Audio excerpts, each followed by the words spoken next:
Halo teman-teman.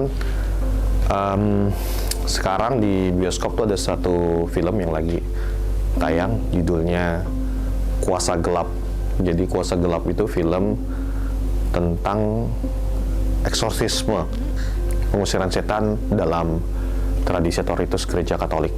Di Indonesia ini pertama kalinya sebuah film tentang eksorsisme. Lupakan soal kritik terhadap film ini, karena saya bukan seorang kritikus film atau orang yang akan mengkaji film ini, tapi saya tertarik untuk melihat tentang fenomena yang mendasari eksorsisme, yaitu kerasukan. Kita sebut kerasukan setan dan lain sebagainya. Fenomena kerasukan ini sebenarnya teman-teman itu ada banyak sekali terjadi di Indonesia, dan ini menarik. Saya bukan seorang teolog, bukan ahli agama dan apapun, jadi pembahasan saya tentang kerasukan ini tidak akan saya bawa dalam ranah teologi, moral, iman. Jadi saya tertarik untuk melihat tentang kerasukan ini dari perspektif keilmuan, yaitu filsafat psikologi lebih ke arah seperti itu. Mengapa saya tertarik membahas ini? Bukan hanya karena film Kuasa Gelap ini, tapi memang beberapa waktu yang lalu saya teringat ada satu momen sekitar jam 11 malam, beberapa teman-teman saya itu di chat karena di suatu tempat terjadi kerasukan, dan teman-teman saya diminta untuk membantu supaya kerasukan itu bisa ditangani di situ.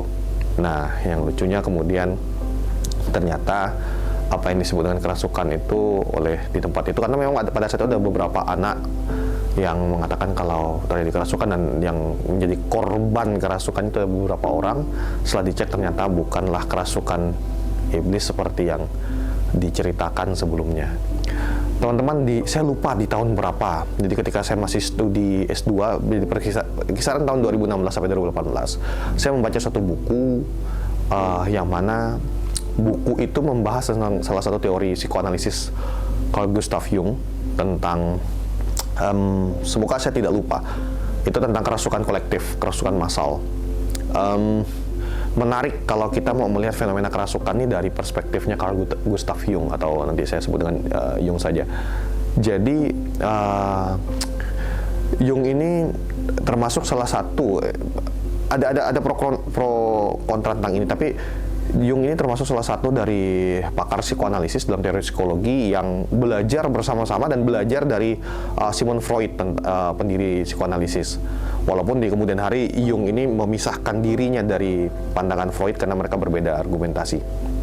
Nah, singkatnya Carl Gustav Jung itu membagi diri manusia dalam tiga layer, kalau saya sebut seperti itu. Layer pertama disebut dengan ego, layer kedua itu disebut dengan kesadaran personal, dan layer ketiga itu disebut dengan kesadaran kolektif. Ego itu merupakan kesadaran yang ditunjukkan manusia dalam keseharian, seperti saya sekarang dengan teman-teman. Itu ego di mana persepsi, gambaran, dan segala macam itu dibentuk di situ. Artinya ego ini merupakan apa yang tampak keluar. Nah, untuk manusia bisa menunjukkan apa yang tampak keluar, ada satu pintu screeningnya, itu tadi ego. Jadi apa yang kita tampakkan keluar itu di screening oleh ego, sehingga ego itu benar-benar menampilkan apa yang layak untuk menunjukkan identitas seseorang. Di dalam ego ini emosi dan rasionalitas manusia itu bertumbuh di situ, dan rasionalitas memegang peran penting.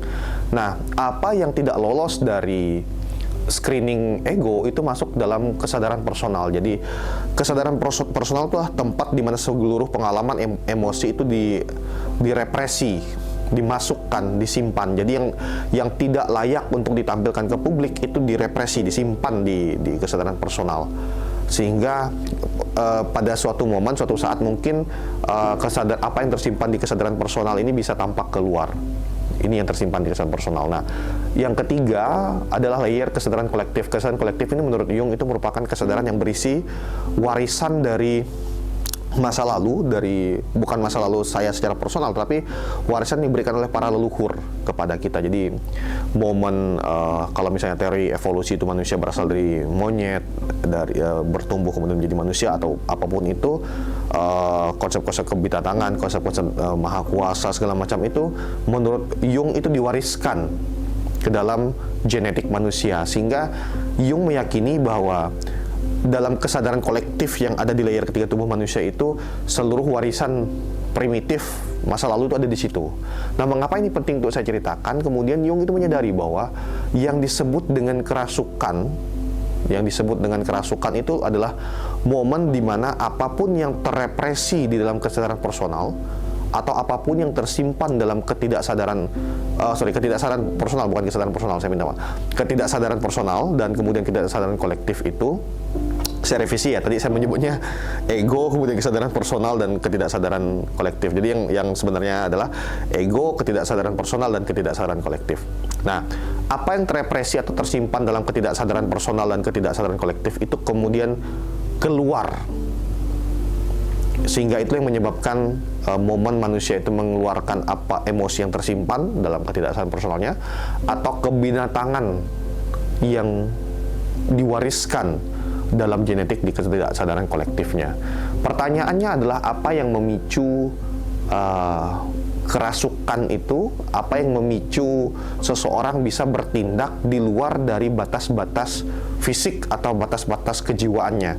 Kalau kita lihat orang kerasukan itu kan tenaganya bisa lebih dari biasanya, kemudian suaranya berubah, tindakan fisiknya berubah, dan lain sebagainya. Nah, Jung kemudian memahami bahwa momen kerasukan itu momen di mana kemudian rasional emosi itu mencapai titik kritisnya. Jadi ketika emosi itu mencapai titik kritisnya di wilayah ego, memuncak pengen keluar, rasionalitas tidak mampu untuk membendung itu, maka kemudian terjadilah apa yang disebut dengan kerasukan itu. Maka pemicu dari sebuah kerasukan kebanyakan adalah emosi-emosi yang terrepresi dalam ketidaksadaran personal, kebinatangan yang ada dalam ketidaksadaran kolektif, sehingga kemudian ketika emosi ini dipicu oleh permasalahan-permasalahan di luar, kemudian dipicu oleh pemikiran-pemikiran yang tidak rasional, itu memuncak mencapai titik kritisnya, maka ini keluar menjadi sebuah tindakan kerasukan di mana yang mengontrol tindakan manusia bukan rasionalitasnya tetapi ketidaksadarannya itu. Nah, teman-teman, menarik cara Jung melihat fenomena kerasukan ini. Nah, kerasukan ini kemudian saya mengerti bukan hanya persoalan kerasukan iblis kalau kita lihat dalam konteks teori psikoanalis Gustav Jung ya. Kita lihat momen kerasukan. Kalau dalam salah satu buku yang saya baca tadi itu, salah satu bentuk kerasukan itu terjadi ketika misalnya nih dalam suatu tindakan demonstrasi massa, mengapa kemudian terjadi perusakan, terjadi penghancuran fasilitas publik, terjadi kemarahan besar itu, padahal kebanyakan orang datang untuk demonstrasi, kemungkinan besar itu datang dengan kesadaran rasionalitasnya, dengan keinginannya yang sudah terukur, tetapi dalam kondisi di mana rasionalitas berjalan bersama di ruang publik seperti itu, lalu kemudian terjadi pemicu-pemicu atau simptom-simptom, kalau dalam bahasanya Carl Gustav Jung, ketika simptom-simptom ini muncul dan memberi tanda bahaya, di mana ada orang bertindak A, bertindak B, yang lain terpicu, terpancing. Nah, keterpancingan manusia terhadap tindakan orang-orang di dalam demonstrasi ini terhadap tindakan-tindakan itulah yang menyebabkan emosi ini berkumpul, mencapai titik kritisnya dan akhirnya pecah. Itulah yang disebut dengan kerasukan kolektif dalam tindakan demonstrasi. Nah, bentuk kerasukan kolektif ini terjadi dalam bentuk misalnya perusakan-perusakan yang dilakukan orang tanpa sadar, dengan penuh beringas dan segala macam. Padahal mungkin dalam kesehariannya orang-orang yang melakukan tindakan-tindakan seperti orang-orang yang biasa, tidak merupakan orang-orang yang anarkis dan sebagainya. Jadi yang ingin saya katakan dalam video ini, menarik sekali lagi melihat fenomena manusia tentang bagaimana kerasukannya, dan kita bisa melihat orang-orang di sekitar kita.